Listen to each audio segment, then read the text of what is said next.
Hi, Amit. Hi, Lander. Nice to see you.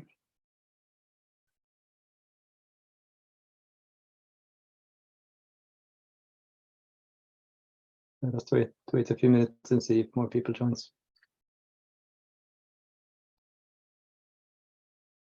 Yes.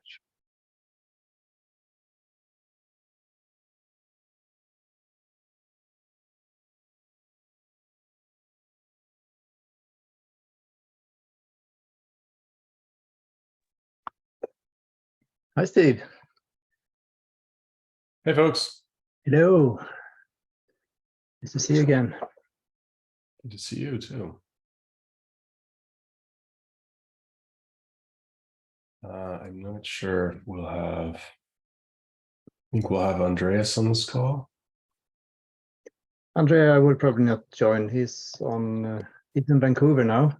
Oh yeah, We it's a will little most probably early.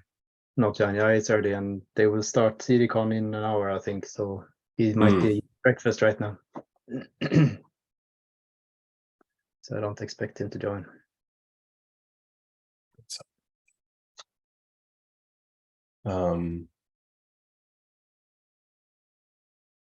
Well, you were at the last event, so at least you can carry the thread if you want. I'm not sure, Jalander, were you there? Were you there 2 weeks ago? I don't think you were. Let's see. No, actually, I didn't join. No, Okay. not there. Yeah. So I'll update. Let's see. Where are we? There we are.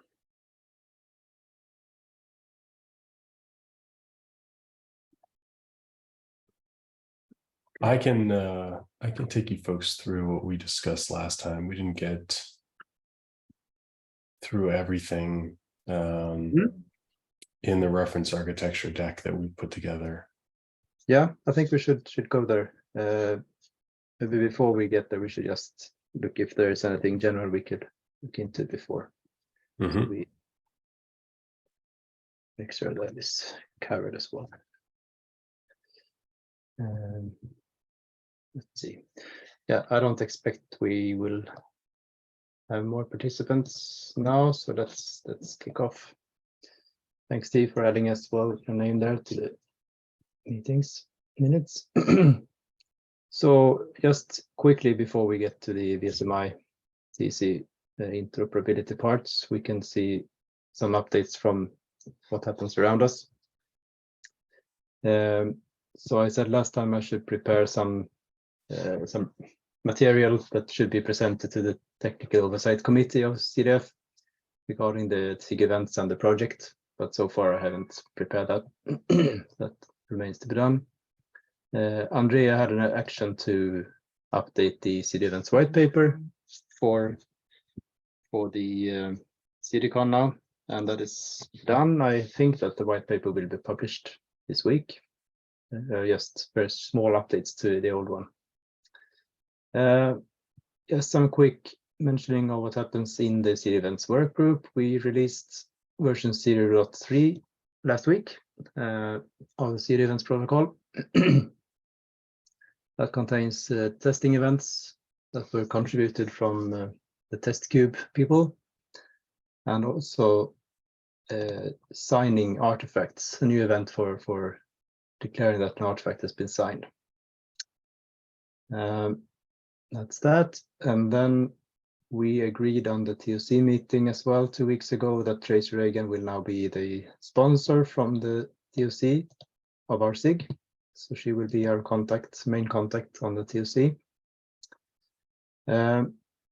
There will be some elections coming up of project representatives in the TOC. I just want to mention it briefly to you now, so we have it recorded.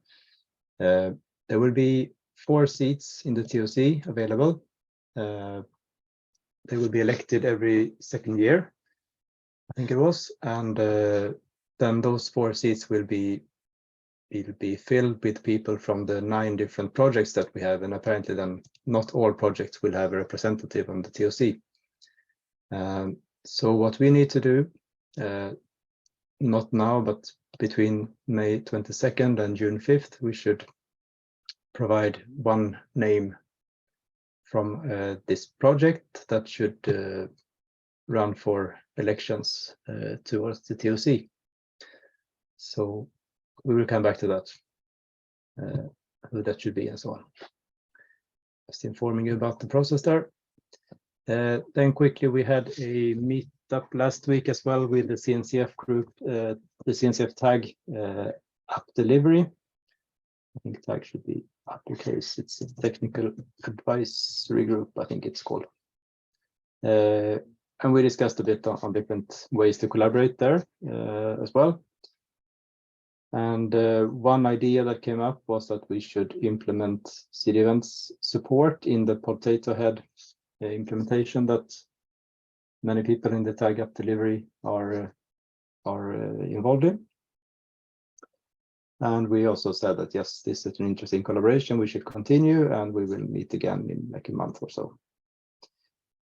The white paper I mentioned, it's probably to be published this week. I haven't seen the announcement yet, but I expect it to come this week. Then we had a question. I'm not sure where this came from. Who is currently using CD Events? I'm not sure if maybe it was from I think that might have come from me. It might have come from you. Okay. Yeah, and I just wanted to note it here that we don't have anyone using it in production at the moment.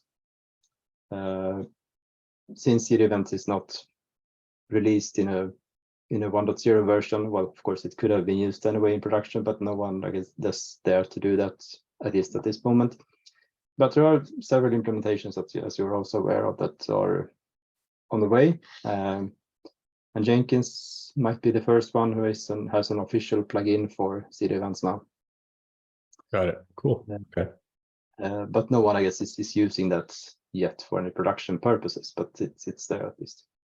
Have there been any vendors signed on to adopt CD Events or intend to adopt CD Events? As vendors, do you mean vendors of CI/CD tools, or do you mean vendors that use CI/CD tools?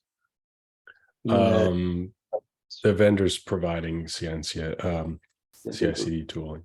No, not that I'm aware of, at least. I might not be in all those discussions, but no, I think, well, no, I don't know actually. So like having that RFC approved for Spinnaker, and then we are doing the integration of CD events to Spinnaker. So will that be kind of official agreement? I'm not sure like if it is anything needs to be said officially. Like we are saying Spinnaker integration with CD event, right? Oh yeah, Spinnaker for sure. I mean, Jenkins has support as well already now, and Spinnaker will have soon, as you know. You were part of that, Jalander, to implement that. So, as I mean, open source organizations such as Jenkins and Spinnaker, yes, they will do event support, but maybe not enterprise vendors of CI/CD tools. I think that was I interpreted that was what you said, Steve, but. But from those organizations, for sure, they aim to support CD events, many of them. Okay, and that quick introduction leads us now to the VSMI discussion. Unless, for example, you, Jander, just if you want to have something else said before we go into the VSMI discussion.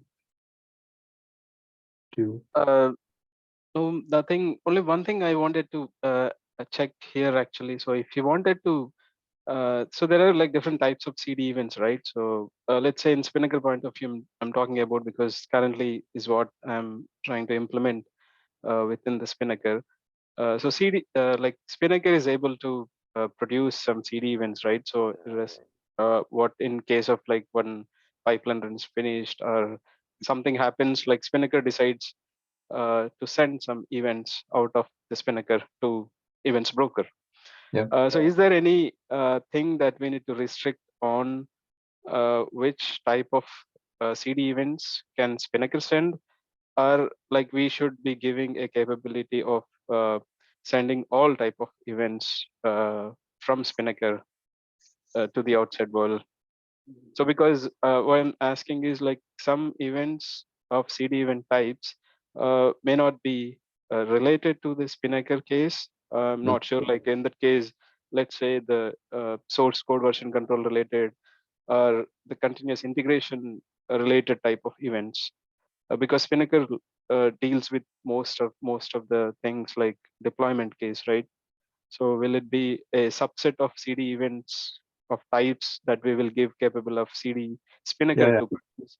Or yeah, will it be like irrespective of anything, like will not bother about like what event you send it.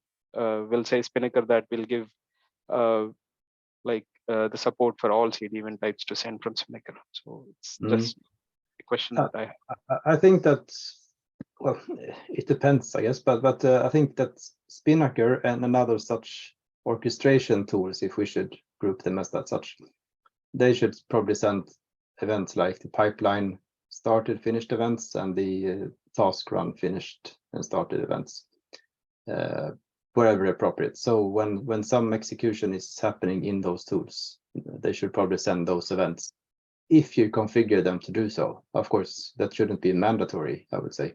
But at the same time, I think it should be implicitly sent in the background, so to say. And it shouldn't be anything that the users would need to implement or explicitly state in their configurations when using those tools that they want those events to be sent. Well, maybe a tick box saying that yes, I want it, and maybe some sync to where to push those events. But then it could also be so that Spinnaker, for example, has support for additional events, like you said, the deployed events, artifact deployed events. Whether that should be implicit or if it should be just supported by Spinnaker so that the users can explicitly call it in some step of their Spinnaker pipeline. I think that's up more or less for the Spinnaker community to decide. And at this moment, I mean, CD Events doesn't put any requirements on such tools that they need to be able to send a certain group of events. Maybe we will have such a list eventually, but not at this moment. So the main thing with saying that a tool supports CD events is that it's able to send at least some kinds of events, and it's configurable how to, well, the content of them should somehow be configurable, I would say. Okay. Yep. Yeah. That's good.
Okay.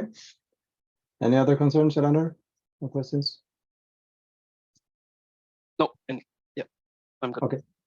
So, Steve, let's go into the VSMI interoperability. And did you have something in mind to to continue discussion based on, or? I do have a deck that you folks probably haven't seen yet that I can jump through Sure. if that's helpful. Okay, so there's this actually should be shared with you folks. I think it should be open, but I'll send you the link just in case my screen share is too small or something. So currently we have a lot of focus on this kind of delivery mechanisms, pipelines, and platforms, but not necessarily the auditability or management of the workflow that's happening inside of those and on top of those platforms. So value stream management platforms really kind of strive to act as a layer above all the tooling that is contributing to this ultimate value delivery, right? The entire end-to-end workflow. So broader scope, but also like a higher level above individual point solutions or even suites, because we have different domains that come together in a value stream. It's very, very broad. So there's limited visibility because it's siloed in different systems. It's very difficult to attribute effort to outcomes. So we don't really understand what impact any specific practices are having, or how the work is actually able to contribute to outcomes. And things like access to data and the format of data really get in the way of adopting any of these solutions, whether it's commercial or open source. A lot of the commercial vendors have solved this problem separately, but there's very limited possibility in the open source world because we're dealing with many different APIs and SDKs and data in different formats when we're typically just talking about the same thing, right? We're really just talking about the flow of work across a broad spectrum or an extended workflow, let's say. Just to comment there, Steve. Yeah. We did look at this presentation last time, 2 weeks ago as well. Oh, good. So you were here and you caught it. Okay, good. I was here. Jolanda wasn't there, I guess, but I was here. So I'm not sure if you should have okay. So I'll skip over all the detail and you can go through the link to catch up. That's good. Perfect. So essentially where we got to last time, we reviewed up into like the similarities and contrasts with CD events. So fundamentally, there seems to be a lot in common, but there are some notable differences, right? We're talking about a broader scope from beyond CI/CD all the way to like starting the workflow all the way to completing a workflow. And then I think we're primarily dealing with a different substrate, a different data store. I think that depends. I'm not quite sure where you're always or consistently getting data from in the CD events world, but presumably the easiest way to get value stream data is to use something like a data lake or a data warehouse, some persistent data store that has data from all of the systems that are involved. And all the systems involved, I mean, this is a sampling, but you have everything from sort of Atlassian tooling for planning and product portfolio to artifact creation, source code management, code review, testing, management of dependencies, this infrastructure code, all the way through to, actually, I'm kind of lost on some of these. I forget. I think this is actually Grafana, right? Yeah, Grafana, right. So, but essentially we're looking at tracking work all the way through all these systems, the same workflow or the same work items, actually, I should say. we have something that we want to do, and it gets decomposed and clarified and refined and built and tested and delivered and operated and analyzed to understand whether the thing that we wanted to do actually turned out to be everything we hoped it was. And across that landscape, we have a number of these different tool categories that are represented across the value stream. And then some broader areas below that are kind of peripherally related. Things like enterprise architecture have something to do with how work is performed and delivered. Information management is sort of the broad category of looking at all this data. Financial reporting is connected to the ultimate outcomes of this work being done. It needs to comply with governance and regulatory obligations and support quality management. But there's this broad range of tooling that goes beyond your typical CI/CD scope. And that being said, the commonalities with time series data and event-driven data, I think, are pretty undeniable. So there's a lot of similarities with something like CD Events scope and let's say methodology. So hopefully that means that there is something that we can borrow and something that we can also contribute to in return. But I'll leave it there and pause for any comments or questions. Yeah, I do believe that there are a lot of things going on in parallel in these flows. I mean, the CI/CD pipeline is one thing that happens, but in parallel to that, as you say, also, I mean, financial systems might be working, and well, information management, product handling, or some kind of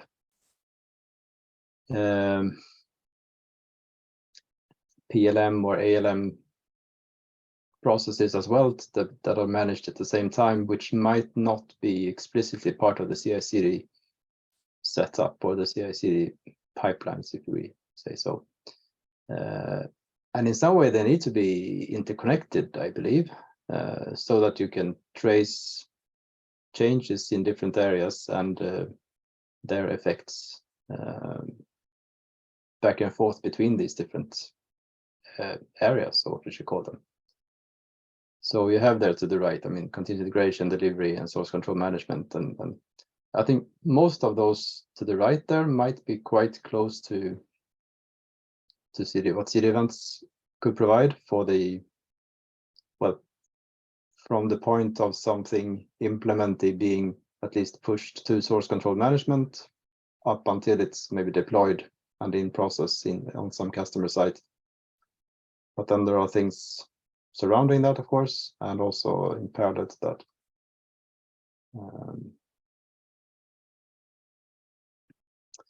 So, yeah, I think you said in the beginning that we would need some place to store all this data.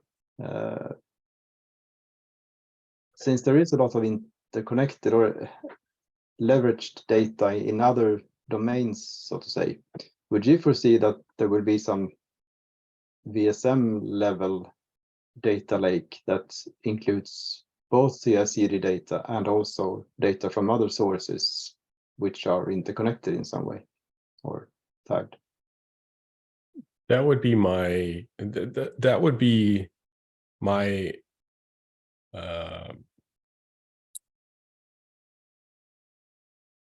expectation, is that the lowest barrier to entry for this data would be a, let's say, additional data source that compiles data from all these existing data stores that we already have, right? I mean, we already have a lot of the data that is necessary to address the scope.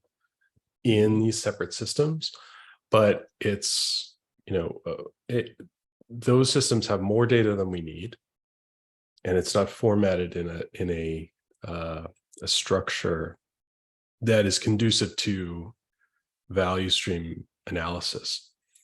There are things that we really don't care about in the value stream world. We don't care about individual identities as much, although there are some that are very, very interested in that. But it doesn't necessarily pertain to the performance of the workflow. Sorry, identities of what? Identities of like product? Of individual contributors, for instance. Contributor or people. Okay. Yeah. Okay. But that is valuable to some folks. So, I'm envisioning there's a big opportunity to sort of pull data from existing data stores, and transform it into something that is conducive to value stream analysis, and hopefully, at a level that folks are comfortable with, right? That fits the governance and regulatory compliance, but also the policies and utility of these organizations that want to do this value stream analysis. So if part of your goal is to understand, okay, we want to make sure that individual actions by individual contributors are attributable to ultimate customer outcomes. We want to be able to trace, okay, that person did that thing and it was part of this thing that went out into production, which I think is not, it's not my primary interest. I don't think it's a very compelling use case for value stream analysis, but you could perhaps include that data and represent it in the context of a value stream. But primarily, the most important thing I think is to be able to say, okay, well, we have all of our Jira data backed up into a data lake or data warehouse. We have ServiceNow data, we have CI/CD data, we have all of our task management data. They're loosely correlated on their own, but they could be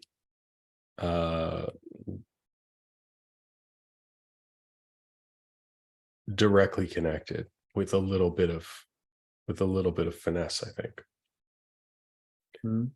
So if you have separate data from all these different systems, but you've introduced some kind of a tagging mechanism that allows you to attribute the same work item all the way through, then in a third data store, you could see the flow of that work all the way through all those systems. And that might be possible without even having a tag in some cases. But I would imagine that there's always some kind of identifier that needs to be correlated across all those systems. And I imagine the easiest way to do that is in a completely net new data store where you're pulling and transforming the data. Could be so. Well, we are discussing in a parallel activity on how to connect events to each other, how to correlate events. And one way to do that is, as you say, have a global identifier for all events from a certain flow or something.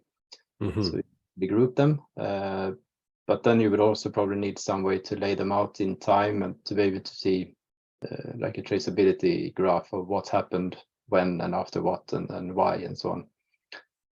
So it might not be enough with just a global ID, and therefore we're also looking into the concept of links between explicit events. So one event could have some kind of link reference to another event itself.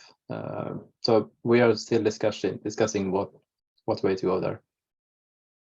But I'm also thinking what we have been discussing a bit. Where are the boundaries for CDF Events protocol? What kind of entities should we deal with, and what kind of parameters of those entities then as well?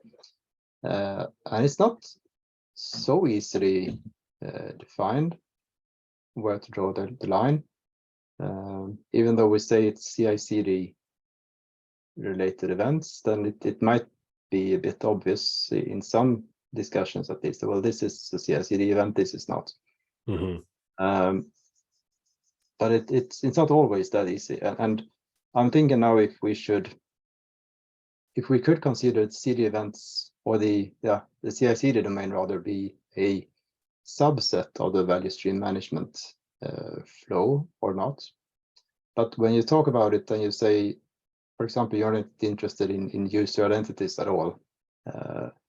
In some use cases in CI/CD, we are interested in user identities. For example, when a certain developer wants to follow his own commit from push to deployment, for example, be able to filter on that user ID, for example.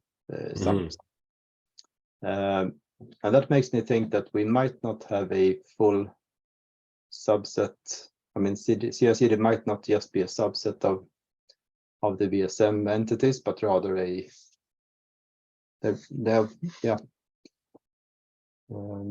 think there is big deal of the CI/CD entities that are also part of the VSM flow, but maybe not all of it.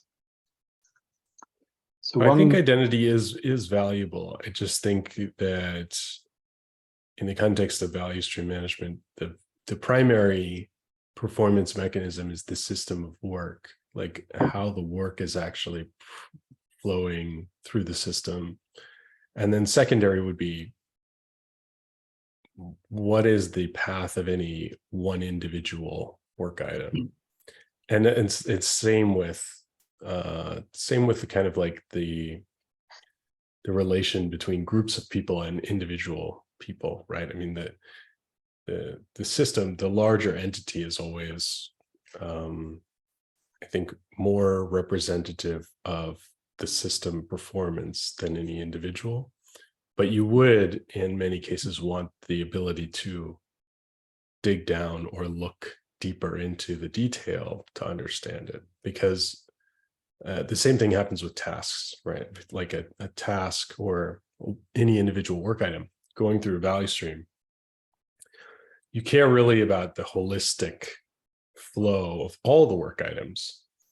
But if one work item refuses to proceed at the same velocity as the average or as everything else, then you're going to want to see exactly what is it about this one thing that's preventing it from performing up at the level of the average.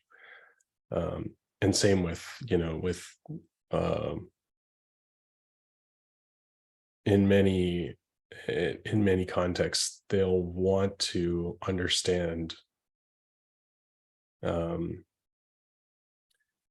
There's a use case for security, where in security, they want to be able to trace back everything that's one individual worked on back to inception. And that could be anything from, that person just left the company, so we want to make sure that everything that they worked on is checked or validated, or, we need to hand off all this person's work to this person because they're going on vacation. There's any number of... Is that also part of value stream management, really? Sorry? Is that also part of value stream management? Not, I wouldn't say directly, no, but I think indirectly, while you're capturing all the work item data, you could do that. You could facilitate that capability, but no, as I mentioned, like the primary focus is the system of work, and people, individual contributors, are kind of secondary to the performance of the whole system. Yeah. System being the system of work, including all the people and practices and all that stuff in a very broad sense. So if I try to make a small, or maybe a small conclusion here, but so value stream management is about seeing how value is added or changed on a system in a very, very simplistic term, while CI/CD is maybe more flow oriented, or has more of an interest to see individual executions of a certain flow or a certain pipeline, that we call it. So the items, the main items, let's say, in the CI/CD system is maybe not the application that we develop or the system that is evolving, but rather pipelines, and then of course actions in those, and then the artifacts built there, and of course then artifacts built, they relate to the system that is being developed, but it's not the main concern, the system itself. But it seems like value stream management is more about looking at the system and how does the how does the value of that system change over time, and when is new value added and so on, how does it work?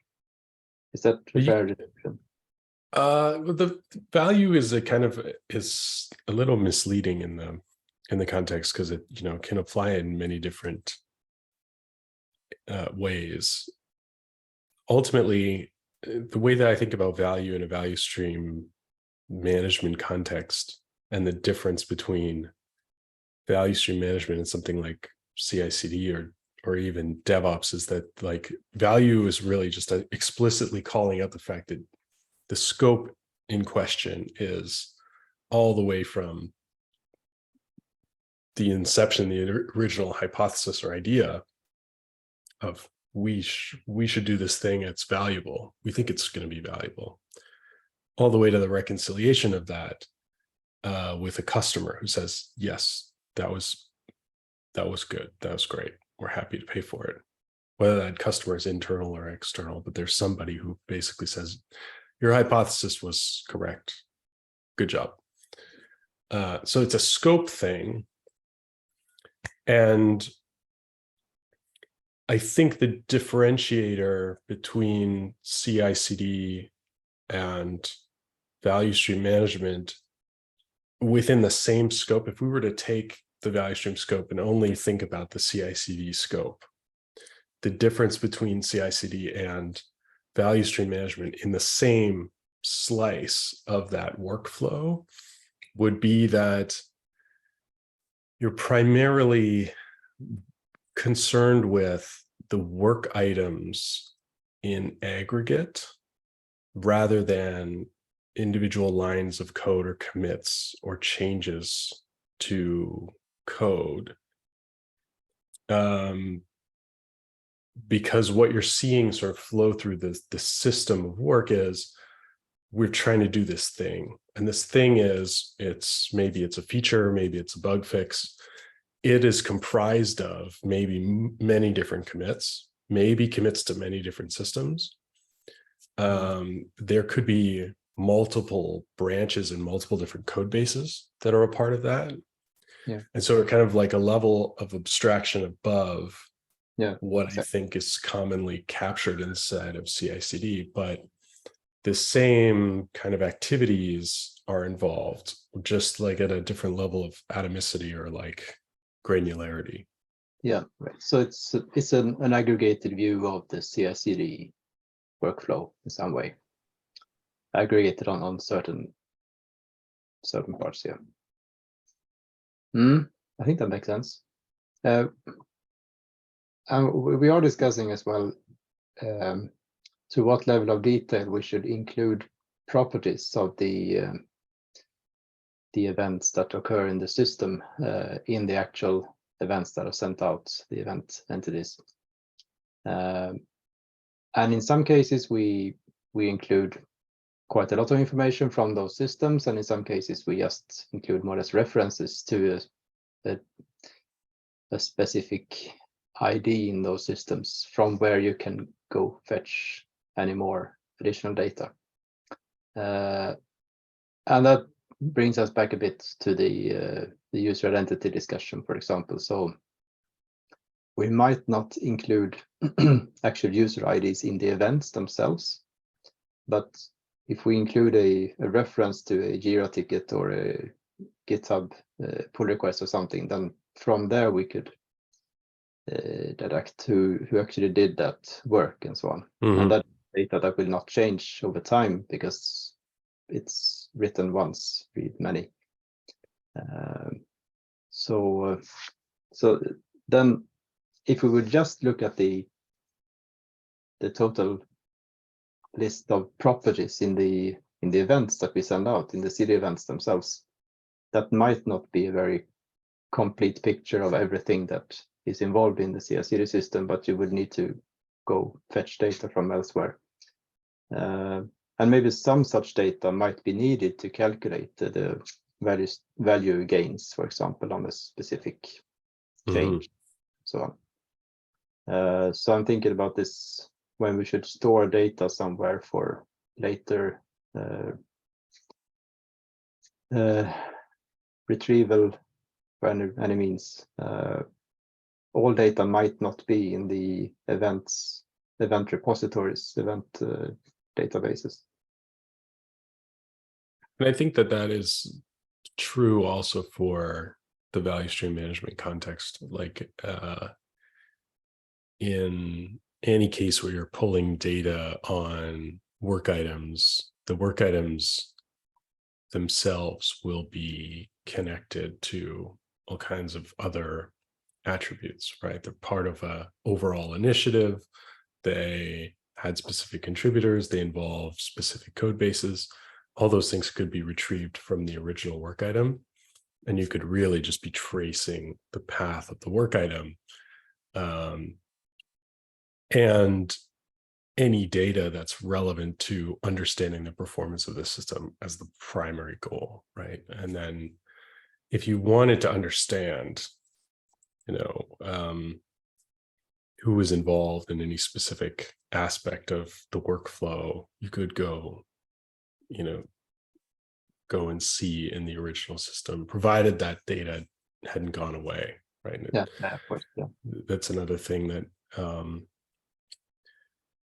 really the identity piece was introduced by a bunch of folks who were initially involved, and their project got disrupted. And I was working with a company that was got excited about this, and they had a bunch of folks join, and then their project got kind of dismantled. But the anticipation was you have software bill of materials is now a big deal.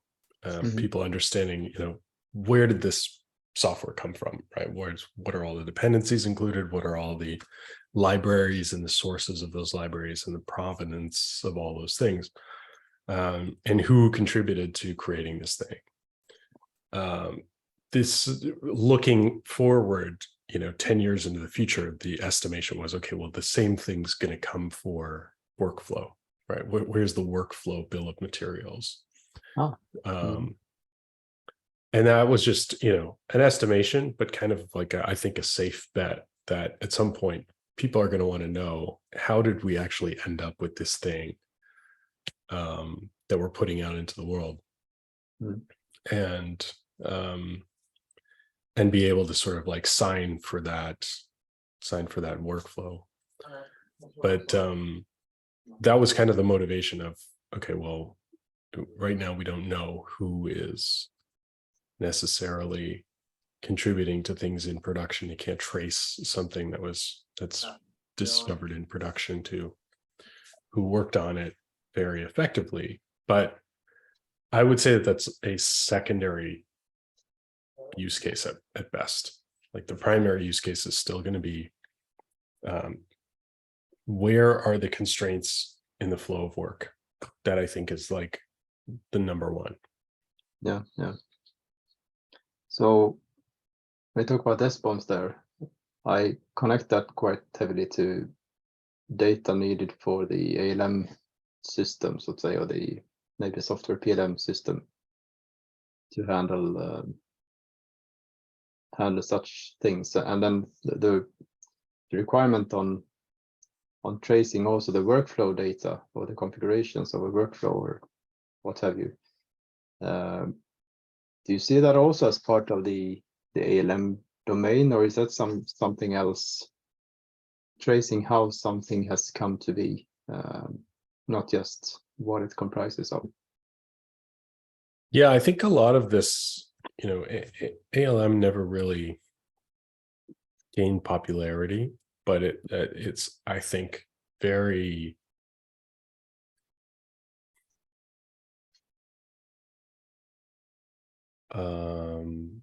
strongly correlated to value stream management. Value stream management, I think, is basically gaining popularity because of value, and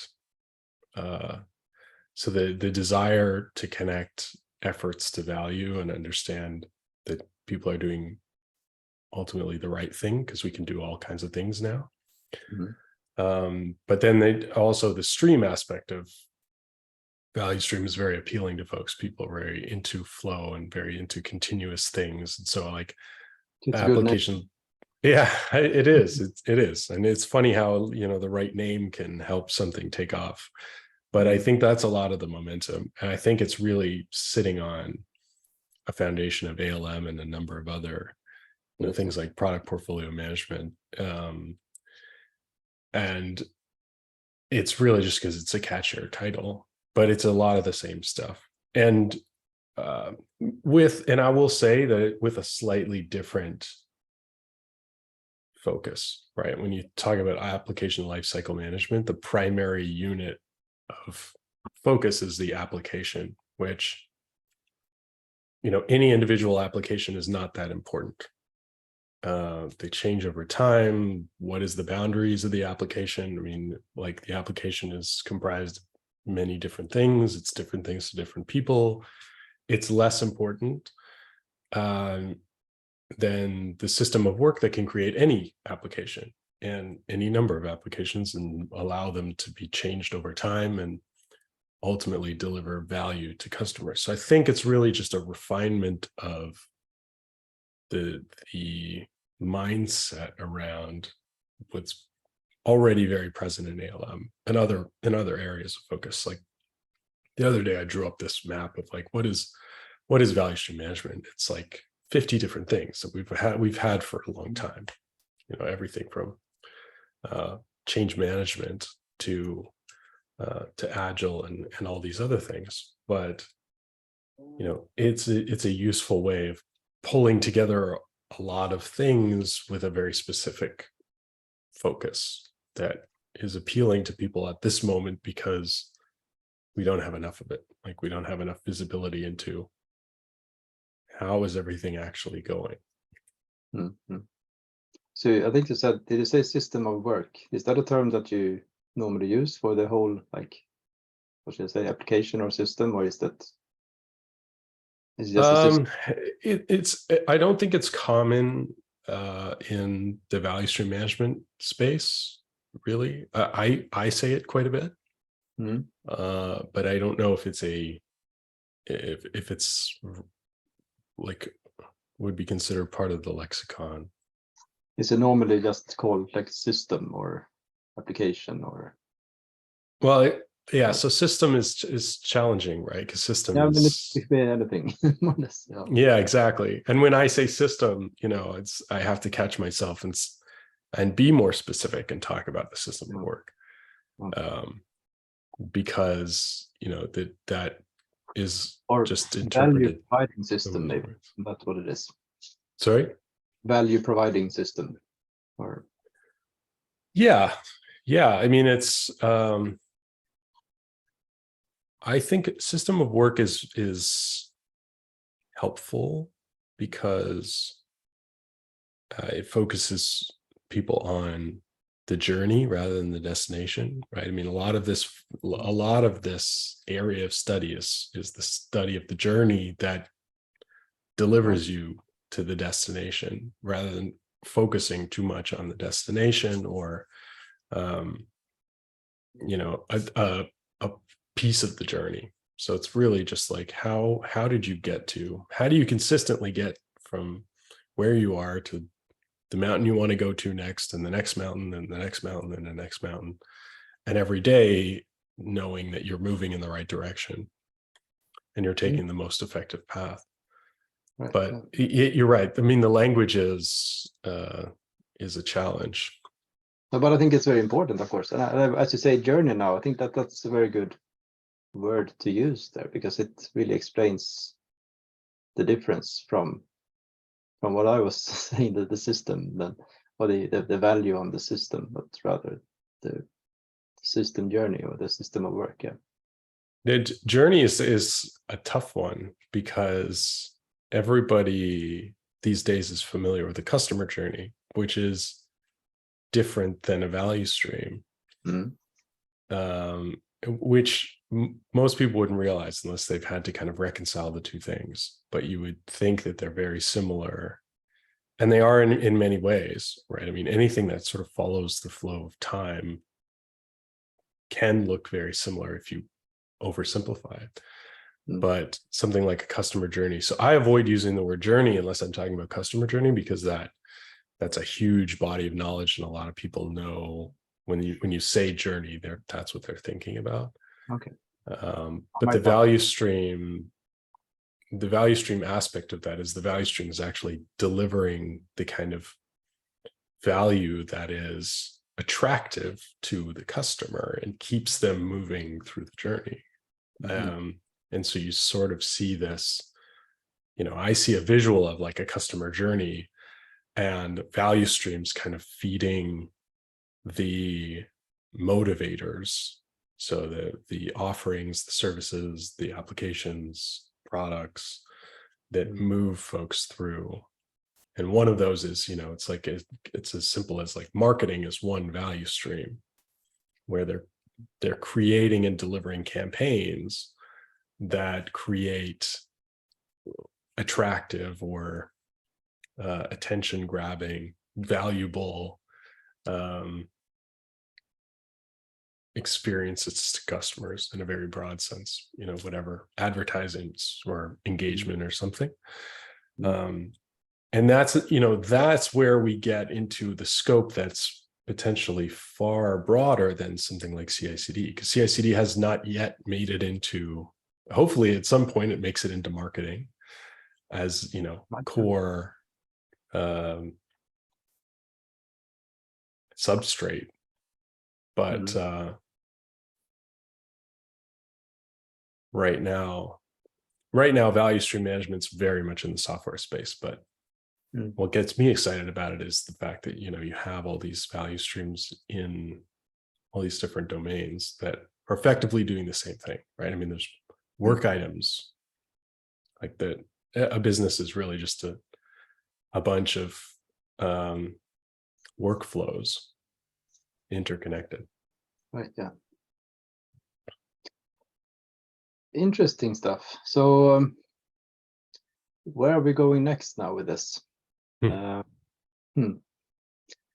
it seems like we're both fairly early, but I have yet to. I mean, you're certainly further ahead than we are in the value stream in space. some sense, maybe, but not in all senses. Well, I might be from my background of another event protocol, the Eiffel event protocol, because that is used in production since over 10 years. CDF Events protocol itself is very new, and it's, as we said, not in production yet. So that's very new yet. But the ideas of propagating data through events from a CI/CD system is not at all new to me at least. So that's well proven ground, I would say. And the question is where we should continue, in what corner of this whole pie we should continue digging, so to say, together. Yeah, I wonder. I wonder what that looks like myself, in terms of like the foundation of something like CD events. Well, let's say that the data store aspect of CD events is it primarily real time? Well, I mean, CD events itself doesn't at all dictate any need for a data store at the moment at all. I mean, it's only a protocol for notifying about what happens in a system, in a CI system in our case. So, but then of course, it is a secondary requirement, or a requirement, I would say, on a system that is CD events aware, to also be able to store that data somewhere and be able to retrieve it later. But that's more of on the ecosystem around the CD Events protocol. And of course, if you implement the protocol in some tool, you will need also to be able to actually emit those events. You would need some kind of broker or bus to send the events on. And then obviously as well, you need to store it somehow, somewhere, to be able to visualize it later on or calculate metrics on it or what have you. But the core of the CD events itself is just an event protocol. So we can discuss any surrounding system as well, of course, which is part of the whole picture where events is used.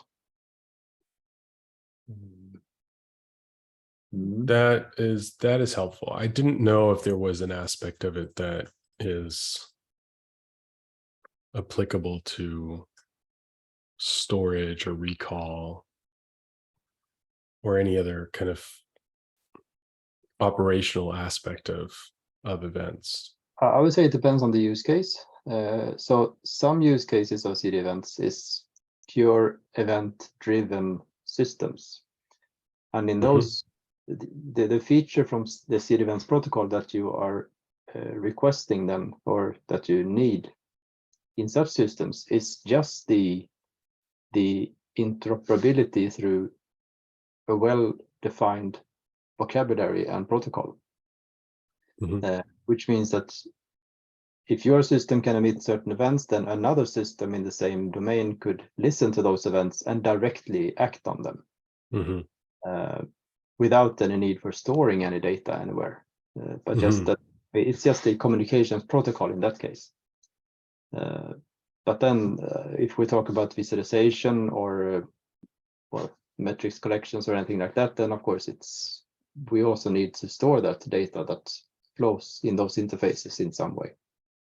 But it depends on the use case. So if you, for example, we talked to Jalander here about Spinnaker. The Spinnaker is just interested in really the communication itself.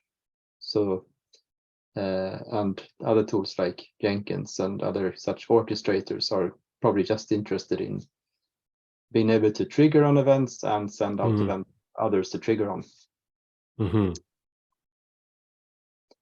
So in that case, I think there might be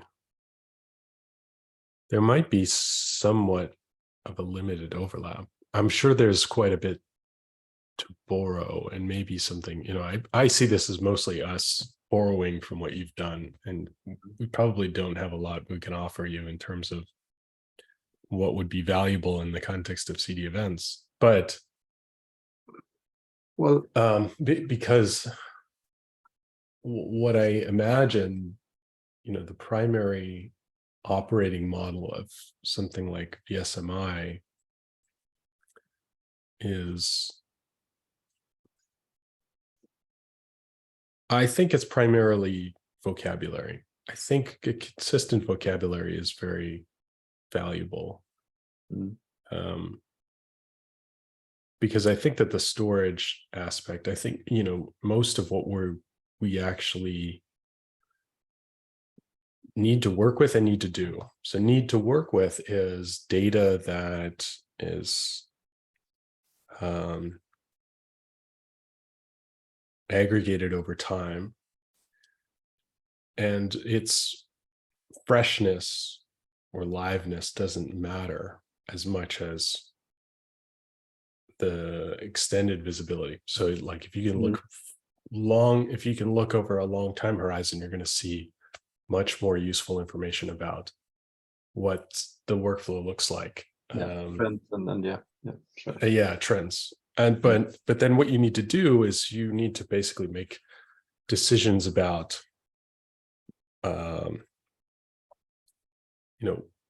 how to change the mix and the activities in the workflow as a result of what you see, and not necessarily trigger anything automated, at least not until into the foreseeable future. Right? I mean, the things that we need to do are fairly simplistic. You're gonna And they're fairly standard, right? I mean, you're always trying to lower work in progress. You're going to always try to break apart the work to simplify it, eliminate dependencies, change the work profile, so spend more time on technical debt and stuff like that. But those are very, very simplistic, right? You don't even need artificial intelligence or even a logic model to like tell you what to do, but you do need to see it. Yeah. So it really is not a real-time need. It's very much like aggregating data and visualizing it effectively. So it's the primary challenge is access. And the data itself resides probably in separate systems that you just need to aggregate together and then correlate that this item is actually the same work as this item in this other system, and that's the path. But we're likely out of time. I've actually got to jump into something else, but yeah, I need to go actually. But it's very interesting discussions, and I start to understand more and more what VSM is and the boundaries or the connections between CI/CD domain and VSM. And I think we need to continue that and just to clarify it even more for ourselves and for both of us. Well, if it's valuable to you, it's very valuable to me. So I'm very happy to continue the conversations. Yeah. It's very helpful to me to try and, communicate this, because the language is, and translating between VSM context and CI/CD context is very valuable, right? I mean, it really helps clarify, because I find myself, refining my thoughts as I'm in the conversation, which is always helpful. So I appreciate the time. The first session we had with you and Helen and those guys some months ago, was it? I think our terminology was quite different, but we are we are getting there, I think. So and I think that's one core part. It's very rewarding to like put the ideas, throw the ideas back and forth, and throw the terminology back and forth, and the analogies and everything else.